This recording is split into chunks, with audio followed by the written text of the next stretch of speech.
Hello friends, welcome back to my channel advance English 101। Friends, आज की इस video में हम लोग 5 एडवांस स्ट्रक्चर्स को सीखेंगे, जिसमें पहला स्ट्रक्चर हमारा होगा जब भी हिंदी सेंटेंस में दो बार की एक ही क्रिया को दो बार दोहराया जाता है, जैसे हंस हंस कर, रो रो कर, गा गा कर, दौड़ दौड़ कर। इस तरह के सेंटेंस को इंग्लिश में बोलने के लिए हम लोग कौन से स्ट्रक्चर का यूज़ करेंगे और कैसे बोलेंगे, वो हम लोग इस वीडियो में सीखने वाले हैं। लेकिन इससे पहले मैं आपसे एक रिक्वेस्ट करना चाहूँगा, अभी तक आपने इस चैनल को सब्सक्राइब नहीं किया है तो इसे सब्सक्राइब ज़रूर करें, ताकि हर दिन अपलोड किए जाने वाले वीडियो का नोटिफिकेशन आप तक सही समय पर पहुँच सके। वीडियो अच्छा लगे तो वीडियो को एक लाइक ज़रूर करें, शेयर करें और सब्सक्राइब ज़रूर करें। और वीडियो देखने के बाद कमेंट करना ना भूलें, हर हाल में कमेंट करें। चलिए शुरू करते हैं आज का ये वीडियो। तो इसके लिए स्ट्रक्चर है, सबसे पहले सब्जेक्ट, उसके बाद हेल्पिंग वर्ब, उसके बाद मेन वर्ब, उसके बाद ऑब्जेक्ट, उसके बाद वर्ब, उसके बाद विद, उसके बाद वर्ब की आईएनजी फॉर्म। इसका यूज़ कब करेंगे?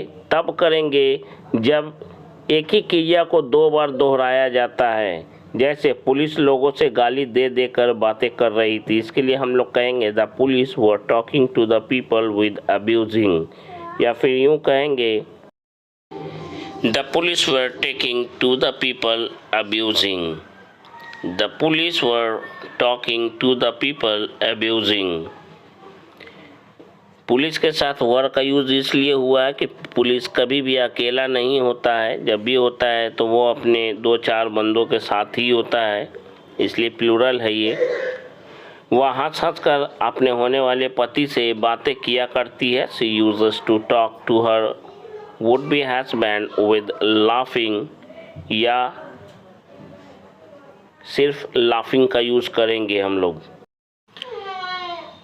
दो बार एक्शन वर्ब जब आता है तो वहाँ पर विद प्लस वर्ब के आईएनजी फॉर्म का यूज़ करेंगे, या सेंटेंस के लास्ट में वर्ब का आईएनजी फॉर्म के साथ उस सेंटेंस को बनाकर इसकी कहानी को हम लोग समाप्त करते हैं। जैसे वह हंस हंस कर लोगों से बातें किया करती थी। She used to talk to people with a smiling, या फिर यूँ कहेंगे शी यूज्ड किया करती थी, इसलिए यूज्ड, शी यूज्ड, या यूज्ड टू की जगह पे वुड का भी यूज़ करते हैं। She would talk to people with a smiling, या विद ए स्माइलिंग ना लिख कर हम लोग केवल स्माइलिंग बोलेंगे तो भी हमारा सेंटेंस ओके है। ये दोनों स्ट्रक्चर एक ही सेंटेंस में दोनों काम करता है।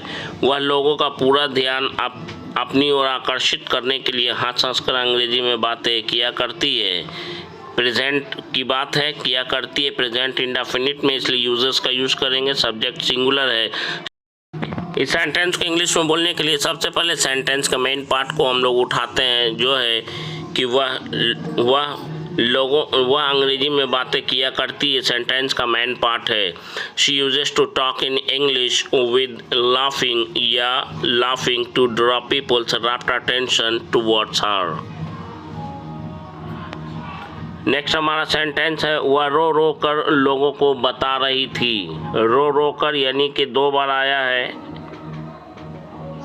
She was telling to people with crying, या फिर हम लोग नॉर्मली हम सभी लोग जानते हैं इसको इस तरह से भी बोल सकते हैं, she was telling to people crying. वह रो रो कर लोगों को अपनी कहानी सुना रही थी।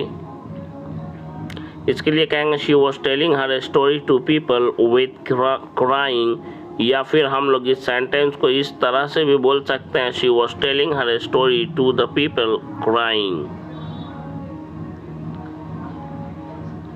ये एडवांस स्ट्रक्चर है, इसे जरूर सीखें और प्रैक्टिस जरूर करें। नेक्स्ट है हमारा जब भी हमें बोलना हो दो कौड़ी का आदमी, दो कौड़ी का डॉक्टर, दो कौड़ी का इंसान, इस तरह के सेंटेंस को बोलने के लिए हम लोग टू बीट का यूज़ करते हैं। ध्यान रखेंगे, जब भी हमें इस तरह का सेंटेंस बोलना हो, तुम दो कौड़ी के इंसान हो, वह दो कौड़ी का डॉक्टर है, तुम्हारी सोच दो कौड़ी की है। इस तरह के सेंटेंस को बोलने के लिए दो कौड़ी का, या दो कौड़ी के, या दो कौड़ी की, इसके लिए हम लोग टू बीट का यूज़ करते हैं। इसका मतलब होता है दो कौड़ी की सेंटेंस बनाने का रूल है। सबसे पहले सब्जेक्ट, उसके बाद हेल्पिंग वर्ब, उसके बाद टू बीट, उसके बाद ऑब्जेक्ट। पहला सेंटेंस है वह दो कौड़ी का आदमी है। He is a two bit man. He is a two bit man. तुम्हारी सोच दो कौड़ी की है। You have a two bit thinking. You have a two bit thinking. वह दो कौड़ी का झोला छाप डॉक्टर है। इसके लिए हम लोग कहेंगे he is a two bit quack doctor. Quack का मतलब होता है झोला छाप। उस दो कौड़ी के इंसान से वह नहीं मिलना चाहती। She doesn't want to meet that two bit person और two bit man. She doesn't want to meet that two bit person और टू बीट मैन।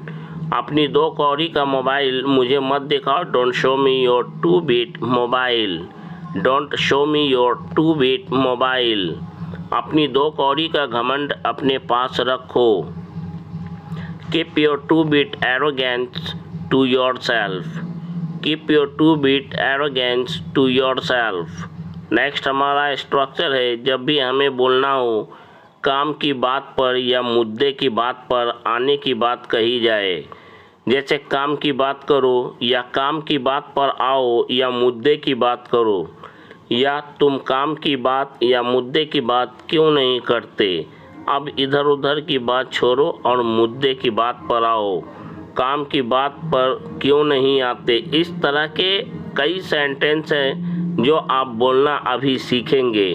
काम की बात करना या मुद्दे की बात करना, या फिर यूँ कहें काम की बात पर आना या मुद्दे की बात पर आना, इसके लिए कम टू द पॉइंट और गेट टू द पॉइंट का यूज़ करते हैं हम लोग सेंटेंस में। सेंटेंस बनाने के रूल की बात करें तो सबसे पहले सब्जेक्ट और सब्जेक्ट के अनुसार हेल्पिंग वर्ब, उसके बाद कम टू द पॉइंट और गेट टू द पॉइंट का हम लोग यूज़ करेंगे। पहला सेंटेंस है काम की बात करो। इसके लिए हम लोग कहेंगे कम टू द पॉइंट और गेट टू द पॉइंट। काम की बात क्यों नहीं करते या मुद्दे पर क्यों नहीं आते, इसके लिए हम लोग कहेंगे why don't you come to the point. चलो काम की बात करते हैं या चलो काम की बात पर आते हैं, इसके लिए हम लोग कहेंगे let us come to the point, या फिर कहेंगे let us get to the point. Let us come to the point या फिर हम लोग कहेंगे let us get to the point. काम की बात कब करोगे, इस सेंटेंस को बोलने के लिए हम लोग कहेंगे when will you come to the point, या फिर यूँ कहेंगे when will you get to the point.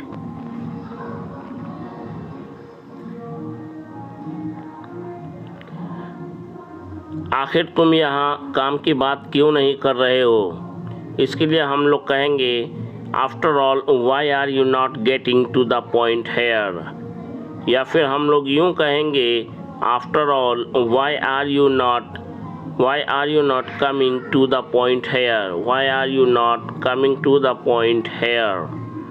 After all इसका मतलब होता है आखिर या आखिरकार। मैंने तुम्हारे भाई को बार बार समझाया था, तब जाकर वह मुद्दे की बात पर आया था। इस सेंटेंस को बोलने के लिए हम लोग कहेंगे I had made your brother understand again and again, then at last he got to the point, या फिर then at last he came to the point.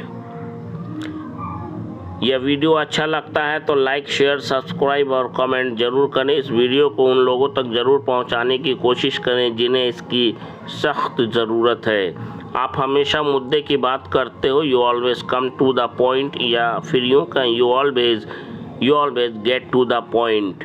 Next हमारा स्ट्रक्चर होगा जब भी हमें हिंदी में इस तरह का सेंटेंस बोलना हो, अगर मेरा बस चलता तो, अगर मेरा बस चलता तो मैं तुम्हारे पास उड़कर आ जाता। अगर मेरा बस चलता तो मैं तुम्हें एक थप्पड़ लगाता। अगर मेरा बस चलता तो मैं सारे पैसों को गरीबों में बांट देता। इस तरह के सेंटेंस को बोलने के लिए हम लोग इफ़ आई हैड माई वे का यूज़ करते हैं। इफ़ आई हैड माई वे का यूज़ करेंगे। अगर मेरा बस चलता तो, इसके लिए इफ़ आई हैड माई वे का यूज़ करेंगे। और नेक्स्ट सेंटेंस होगा उसमें सब्जेक्ट प्लस वर्ब की फर्स्ट फॉर्म का यूज़ करते हुए इसके बाद के सेंटेंस को हम लोग बोलेंगे। इफ़ आई हैड माई वे, यानी यहाँ पे आई की जगह पे आप सब्जेक्ट कुछ भी हो सकता है, I, we, you, they, he, she, it, कुछ भी हो सकता है। इफ़ के बाद आई जो है वहाँ पर आप किसी भी सब्जेक्ट को रख सकते हैं। अगर मेरा बस चलता तो मैं उसे बहुत बुरी तरह मारता। इस सेंटेंस को बोलने के लिए हम लोग कहेंगे if I had my way I would beat him brutally या मर्सीलेसली या वेरी बैडली। अगर उसका बस चलता तो वह मुझे इस पार्टी में बिल्कुल नहीं बुलाता। If he had his way he would never invite me, he would not invite me at all in this party। या फिर यूँ कहेंगे if he had his way he would never invite me in this party। अगर तुम्हारा बस चलता या चला होता तो तुम इंग्लिश सीख लेते। if you had your way you would learn English। अगर उसका बस चलता तो वह हमारी मदद ज़रूर करता। If he had his way he would definitely help us. If he had his way he would definitely help us. अगर मेरा बस चलता तो मैं उड़कर अभी तुम्हारे पास आ जाता। If I had my way I would come to you by flying. I would come to you by flying या फिर I would come to you with flying या फिर यूँ कहेंगे I would come to you flying। अगर मेरा बस चलता तो मैं ऐसा कभी होने नहीं देता। If I had my way I would never let it be or let it happen so। वो तो उसका बस नहीं चल रहा था, अगर उसका बस चलता तो वो हमें इस पार्टी में कभी इनवाइट नहीं करता। इसके लिए हम लोग कहेंगे it was beyond his control, वो उसका नियंत्रण से परे था, बाहर था। If he had his way और कंट्रोल, वे की जगह पे हम लोग कंट्रोल का यहाँ पे भी यूज़ कर सकते हैं। तो हम लोग कहेंगे it was beyond his control if he had his way और control he would never invite us in this party. Dear friends, ये वीडियो आपको अच्छा लगता है तो लाइक, शेयर, सब्सक्राइब और कमेंट ज़रूर करें। नेक्स्ट हमारा स्ट्रक्चर है, जब भी हमें बोलना हो अपने हिसाब से, किसी भी काम को करने के लिए बोलना हो अपने हिसाब से, जैसे कि इस काम को मैं अपने हिसाब से हैंडल करना चाहूँगा, वह अपने हिसाब से आएगा। ज़्यादा फोर्स मत करो, मैं तुम्हें यहाँ से अपने हिसाब से जाने दूँगा, यानी अपनी मर्ज़ी से जाने दूँगा। कहने का मतलब है अपने हिसाब से, मतलब अपनी मर्ज़ी से, अपनी मर्ज़ी के अनुसार। ज़्यादा उड़ने की कोशिश मत करो, यहाँ तुम्हें रहना है तो मेरे हिसाब से रहना पड़ेगा। इस तरह के सेंटेंस को सीखने के लिए आपको प्रैक्टिस करना पड़ेगा, तभी आप धारा प्रवाह अंग्रेजी बिना हिचकिचाहट के अंग्रेजी बोलना सीखिएगा अपने हिसाब से। इसके लिए हम लोग ऑन वंस ओन टर्म का यूज़ करेंगे या फिर ऑन वंस ओन वे का यूज़ करेंगे। सेंटेंस का स्ट्रक्चर बनाने का स्ट्रक्चर है, सबसे पहले सेंटेंस, उसके बाद ऑन, उसके बाद my, his, her, our, their according to subject रखेंगे। उसके बाद टर्म्स, उसके बाद टर्म्स या वे, दो में से कोई एक वर्ड को हम लोग रखेंगे। पहला सेंटेंस है यह काम तुम्हें अपने हिसाब से करना चाहिए था। इसके लिए हम लोग कहेंगे you should have done this work on your own terms या फिर on your own way. That's all for today's video.